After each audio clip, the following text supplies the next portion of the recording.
the Earth goes around the sun, 6 months down the line. So this is June, July, August, September, October, November, December. Well, actually, it should have been December. Should have been for the northern. Yeah, it's correct. Yeah, the northern hemisphere. Actually, December should have been here. So December's here now. Actually, what's happening here? The northern hemisphere. Okay. If the sun's here, this is June. The northern hemisphere is facing the sun. So the sun's hitting England full on, you can see. So we're going to get very long days and very short nights. So June, July, August, September, October, November, December. Now the Earth is on the other side of the sun. Because of the axial tilt, the Earth is facing, the northern hemisphere is facing away from the sun. So you're going to get the southern hemisphere hitting the sun. So you're going to get direct head-on light, longer days and warmer days. And the light is being deflected from us. We're going to get longer nights and shorter days. Hope that made sense. Here you can see, again it's the same thing, right? So if the sun's here, it's facing the sun. And these are the, this is the equinoxes, the spring and autumn equinox. So when the sun is when the Earth is in March and in September, I think it's 21st March or 23rd March, and again equally 21st or 23rd September. This is when you're facing, the Earth is facing head-on to the sun now. So it's not, the northern or southern hemisphere is not at an angle, it's actually facing head-on. So you're going to get an equal day. The night and day will be equal across the whole world. And then as you move, whichever hemisphere faces the sun more, the days will start to get longer, the nights will start to get shorter. Does that make sense to you? So again, you can see the angle of the tilt of the Earth in July, the northern hemisphere. You get northern summer because it's facing the sun. As it travels around, now the Earth is facing head on to the sun, equal days. As you carry on, we are facing away from the sun. The northern hemisphere facing away from the sun, southern hemisphere is facing the sun. So the southern hemisphere is going to have its summer, we're going to have our winter. Shorter days, longer nights. Because for large parts of our 24-hour day, we are facing away from the sun. Okay, this is an animation of that. This is the winter solstice. So this is where basically the Earth is the northern hemisphere is facing away from the sun. So if you look here, you can see that this part, technically we'd be about here somewhere. So can you see that the Earth, the sun is illuminating the southern hemisphere. So the northern hemisphere, can you see it's still dark here? This is where the sun never rises. And here, if the sun does rise, it only rises for a few hours before it sets again. But here, you've got a massive day, look. Very, very small light and a massive day. And over here, it's perpetually illuminated. You can't see it here, but it's perpetually illuminated. It's your day, 6 months of day. Mind you, you only get the 6 months at the poles. You know, you hear this thing? Okay, so this is a polar day now, right? The sun rises, and it never rises really high above the sky. It just travels across the horizon, and it sets.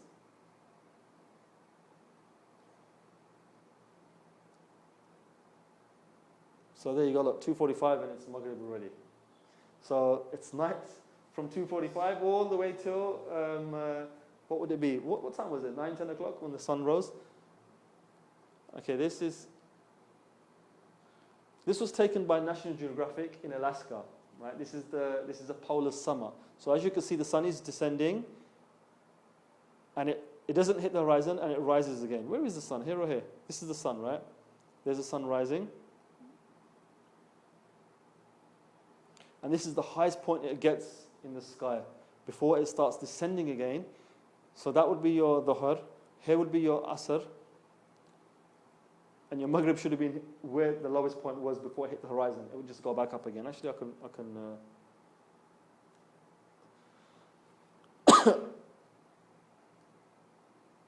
So if the sun's going down, so your Maghrib would be about here, there. It didn't hit the horizon, it just went down and went back up again. So you're going to get this for 3 or 4 months, depending on how far north you are, you're going to get this. This actually would be, this would be for a very short duration. Because the sun's actually rising quite high above the horizon, which means that it's not going to be that,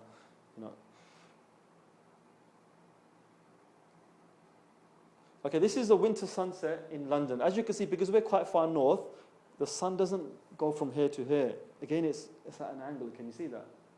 Right. So it's even setting at an angle. It starts here and it finishes kind of here, right? The gap of that much. Now, normally when you see beautiful sunset pictures and the sun going down, you see the sun going down from the top straight to the bottom. That's at the equator. But because you're so far north, the sun actually goes across. It descends like that.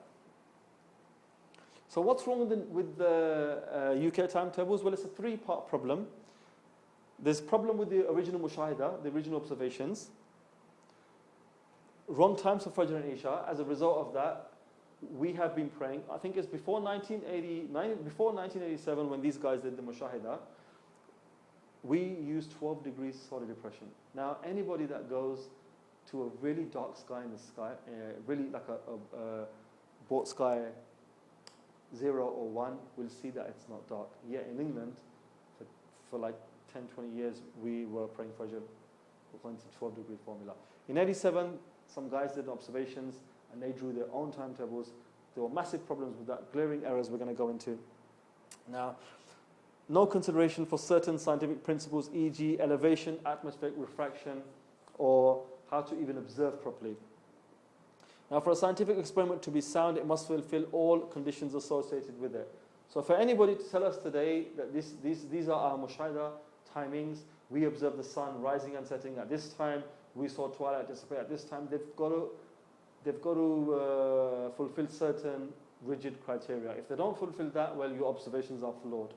Now, you've got to state your goals. You need to know what you're going to do, your assumptions, your DV and your IV, and your confounding variables.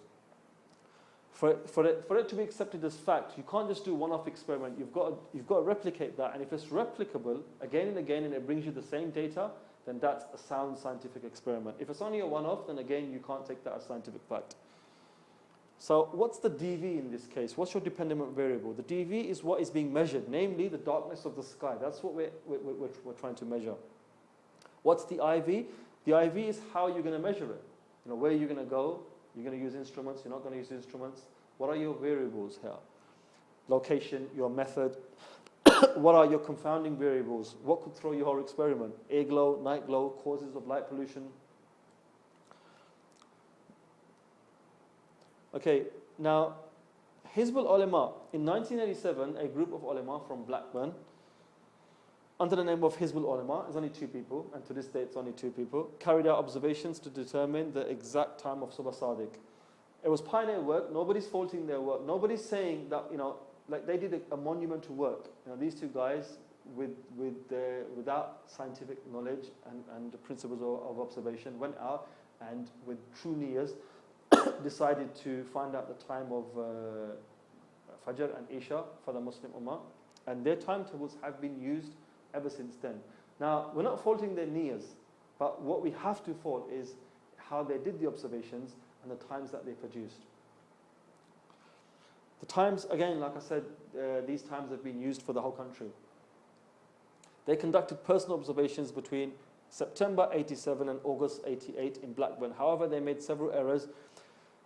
First of all, only 97 successful observations were performed, consisting of 34 for Subh Sadiq, 27 for first light and 7 Tayyibun, the latter limited to summer, 62 for Isha, 22 for Shafaq Ahmar, and 40 Shafaq Abiyad. So for the whole year, only 98 successful observations. To create an accurate timetable, you need 4 observations daily. Subh Sadiq, Subh Qadib, Shafaq Ahmar, and Shafaq Abiyad. This would equate to 1,460 observations. So Hizbul Ulama have only carried out 98 for the whole year. The rest of the gaps were filled in through assumption. Okay, there's a 2-minute difference here, 2-minute lag time here. Okay, it follows on sequentially. Okay, so we fill the times in here. This is the Mushahada ke mutabik waqt fajr. This is the original observation report. Now, I'm not gonna kind of criticize their work severely, but just go into one thing. So the 21st of May observation, Fajr, first light was 2 hours 22 minutes. Right, the time for Fajr they recommend, the time for Fajr is 1 hour 32 minutes. Recommendation, Fajr, 1 hour 51 minutes. So first light is at 2:22. Their recommendation for Fajr is at 1:51. Discrepancy, 31 minutes, table 19 minutes. So that's the very first thing. So they're observing Fajr at a certain time, they're recommending you pray Fajr at a certain time. And what they did is they've got funny things in their timetable. They've got, if you live in London, you add on this many minutes. If you live in Preston, you add on this many minutes. Where did they get this from? I mean, you can't do observations for one location and produce timetables for another location based on the observations for that location. And this is what they've done, and their timetables are we've been using these since 1987. So these two guys, they took a few people that were with them to observe. Now, one of them was Maulana Ahmad Siddharth, and he himself says that I didn't know what was going on. He says he showed me Subha Sadiq. I just happened to be present at Haji Adam Patel's house at those times. So when these guys were trying to work out the times for Subha Sadiq, they took along Maulana Sahib and they said, Maulana Sahib, come. This is Subha Sadiq. Can you see it? And he's saying actually that I didn't know what was going on. We went to where the present Asda is. The present Asda in Blackburn town, in the middle of town, they're trying to observe Fajr. I mean, anybody with any astronomical knowledge knows that you never do a celestial observation in the heart of light pollution. Qadi Ghulam Ahmad Patel, again he says, at the time I'd been in the UK for 6 years and used to spend a lot of time at his house, at so-and-so's house. And Maulana Yaqub Muftahi, he's the guy who did the observations from Hizbul Ulama. Now, he took him, Yaqub invited me to join them as well. This happened on 5 occasions. At one time, the late Maulana Ilyas, Imam of Leytonstone Masjid, was present as well, and he also joined us. At that time, I'd only been in the UK for 6 years and didn't know anything about Subha Sadiq. So he himself is saying that this phenomena, Subha Sadiq, I don't know how to observe it, I don't know anything about it. I just happened to be at Hafiz Saab's house, and we ended up doing the observations. So these two guys have washed their hands off these observations as well and said, we don't take no credit for this. We don't know what was going on. We didn't know how to observe. We have no knowledge of this science. These errors of Hizbul Ulama timetable came about due to a lack of knowledge with regard to the nature of Subha Sadiq. This is a fatwa signed by Mufti Taqi Usmani in December 1990. Now, once these guys produced these timetables, they gave these timetables to like fiqh councils and bodies. And it's only when you get your timetables authorized by a higher authority than yourself can you use them. So they went to these great personalities in Pakistan, the University of Islamic Sciences, Karachi, and says, look, Mufti Saab and whoever, these are our timetables. Can you give them the seal of approval? And even then, Taqi Usmani said, no, we can't use these for the country. Okay, observation mushahadah that took place in Blackburn are not acceptable for the rest of the UK. Again, in Mufti Ismail Barak Darami's in his Fatawa, Darul Kanderia, District Baroch in India, again they're saying that we can't use these timetables. Hizbul Ulama, altogether 31 days of observations were not done, so 315 days out of a year, no observations. And a whole 3-month gap was observed in one of the observations. So like for January, April and July, no observations. Out of 50 observations, only 11 days were actually recorded. So only 11 days were put down on paper, the rest of them weren't even put on paper. This is not scientific inquiry, and it's certainly not doing justice to the science of ijtihad. Their own times do not match what they have recommended to people. Observations for the 15th, 21st, 25th, 6th June, 13 June do not match the times they've given to the masajids. The very limited non-scientific observations have no credits and furthermore can't be used for the rest of the country. They have never come to the table. Now these people have been asked, people have done mushahada after them, and they've said to them, sit down on the table because our times are, what we've observed is different from what you're showing us. So come and sit with us, let's find out what the problem is, and let's see where we can come to common ground. They've even refused to do that. They say, no, our timetables, they've been accepted. Everyone, even in America, they're known. Shaukat Khurshid, the guy from moon sighting, he kind of is a great supporter of these times, and if you go on his website, he gives these times. And they say, no, these have been used everywhere. We're not going to revise them. There's nothing wrong with them. And they, in fact, give you some kind of pseudo-scientific evidence saying, no, our times are correct. Recent observations done in Preston confirm that first light. Now, Wifaqul Ulama, this is a group of ulama, for the last 4 or 5 years, they've been lobbying mosques in and around England to change their times. And they did their own researches. They went to the north, the east coast and west coast for Fajr and Isha respectively, and they did the observations for Subha Sadiq, and they came to the conclusion that it's 18 degrees. Now, the SF Subha Sadiq by Maulana Shabir Ahmad Kalakhil, this book gives the findings of scholars again from Darul Karachi. This was also done in Karachi. Ulama in Karachi did observations, and their findings are recorded in this book, and again it was 18 degrees. Imam Ibn Abidin Ash-Shami writes in Murad al-Mukhtar, it is fard obligatory for every person to know the injunctions that apply to his everyday life so that he can avoid falling into haram. So basically for you and I, we need to know. It's fard to pray, so we need to know, we need to make sure the conditions that are attached to the prayer are sound. If our conditions are not sound, there's no prayer. If you don't know the time for Isha and you pray Isha, even if you pray Isha on speculation that maybe it's Isha, maybe it's not. If you're not sincere in your heart, if you're not sure it's Isha, then if you were to pray, it wouldn't be Isha. So it's one of the prerequisites that for the prayer to be valid, one needs to be sure the time for prayers has started. Our ancestors, now for Masha'ida, what's very important to understand is our ancestors had very acute night vision. Now I remember in Pakistan, like in the village, like I used to walk around in complete darkness with farmers, and I never knew where I was going, but they could see where they were going. And the skies in Pakistan are broad skies of one. Myself, you could see like thousands of stars, and you could see the Milky Way. You could make out all the major constellations. I had no problem seeing anything.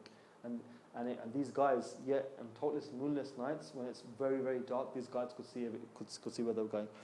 Community sittings versus single bar needs to be set somewhere. Also, another thing is that imagine you've got a group of 10 people in this village. You've got 5 old men and 5 young men, and they're waiting for Fajr.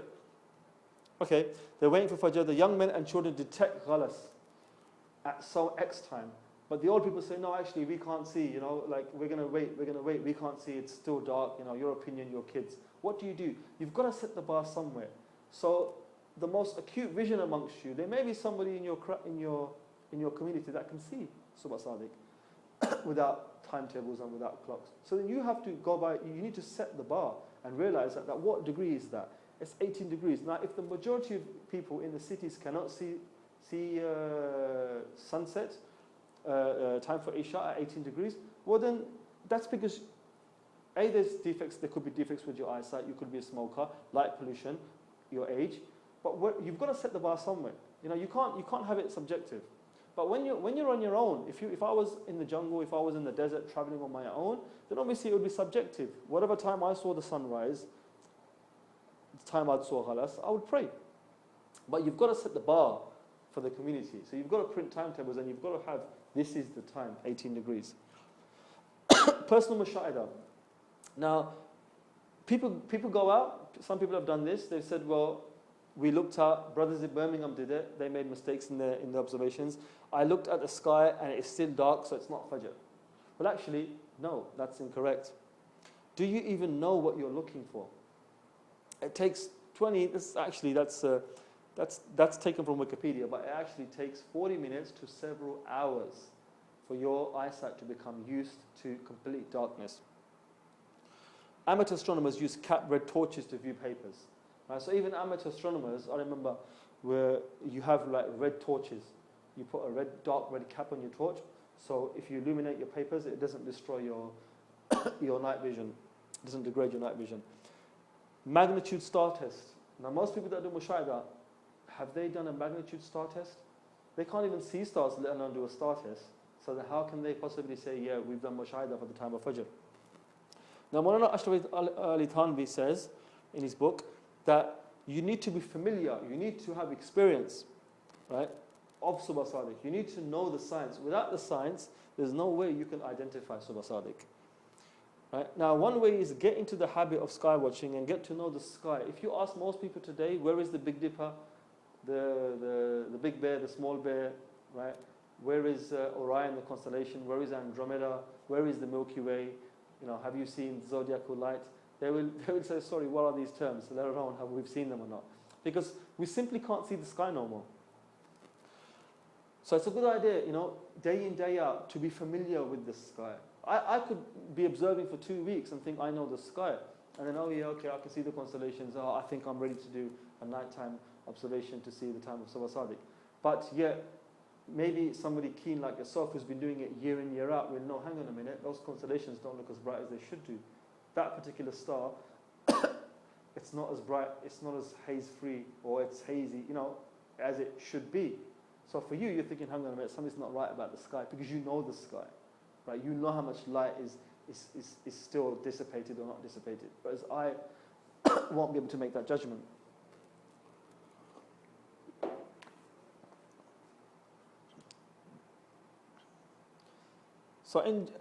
So part of our problem is we don't even know the astronomical sciences no more, and we don't know our sky. The third world has very dark skies. The first world, we have very bad skies. We can't see stars. So technically, you either need to go very, very far, like 100 kilometers out of town, or preferably be on a boat in the ocean, or go to the third world to get a truly dark sky. A few important things to factor in: knowing exactly what you are measuring or looking for. Right? Stuff like light pollution, moon, this will affect your observations, air glow, knowledge of the zodiacal light, Geigenschein, aurora, glare of big cities, eye adjustment times. So here you've got a map of England. It's an artificial map of light pollution.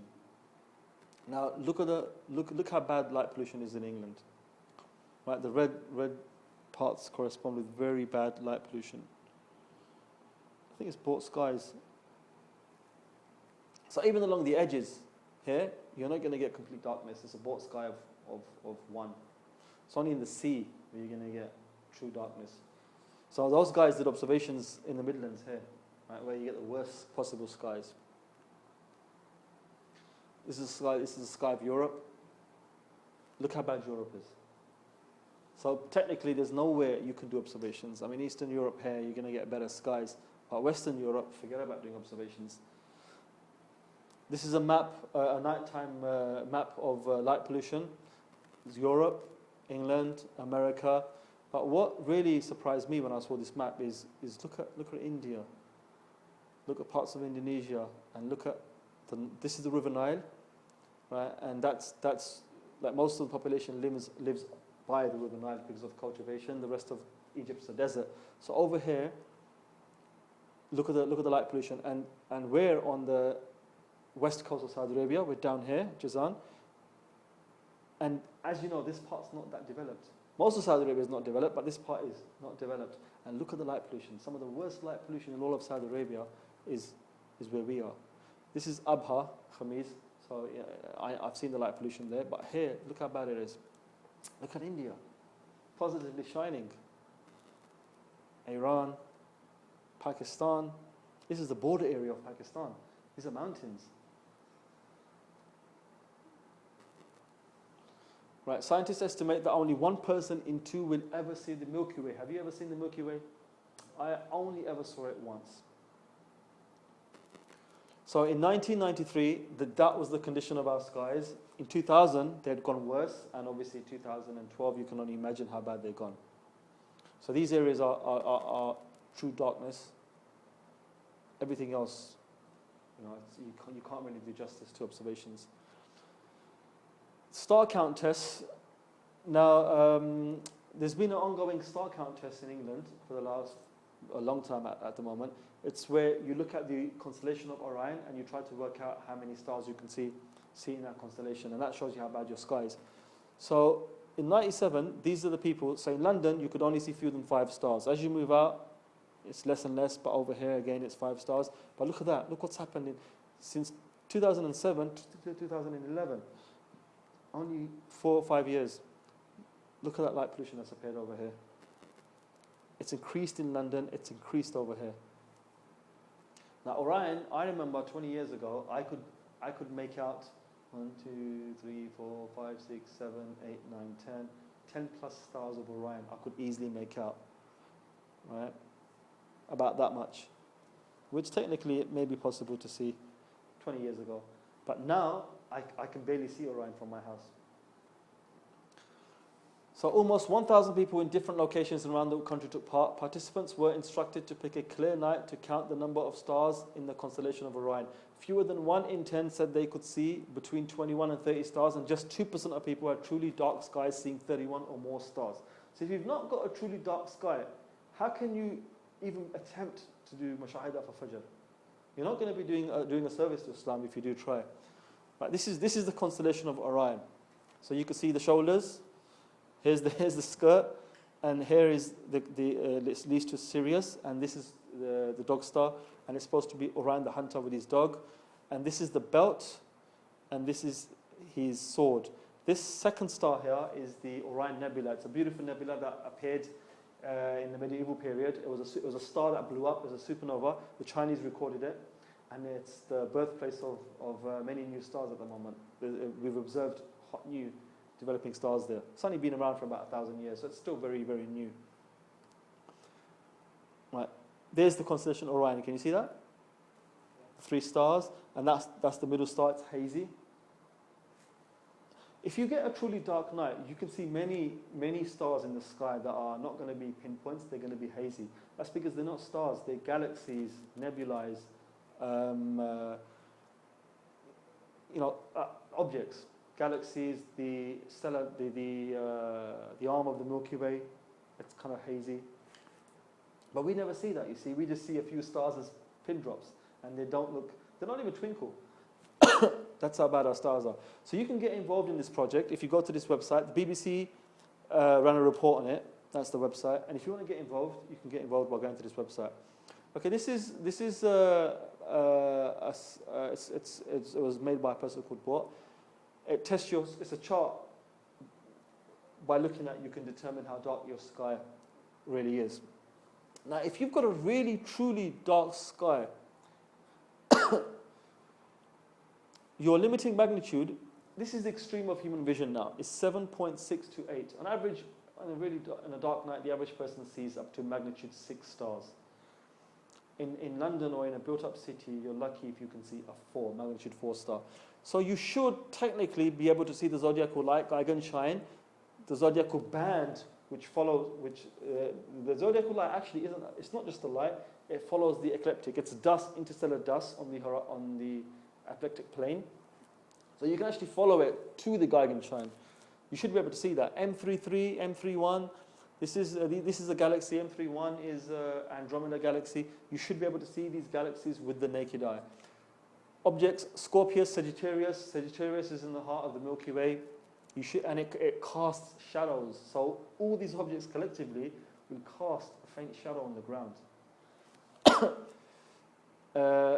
You'll see the air glow. The air glow is visible above the horizon. So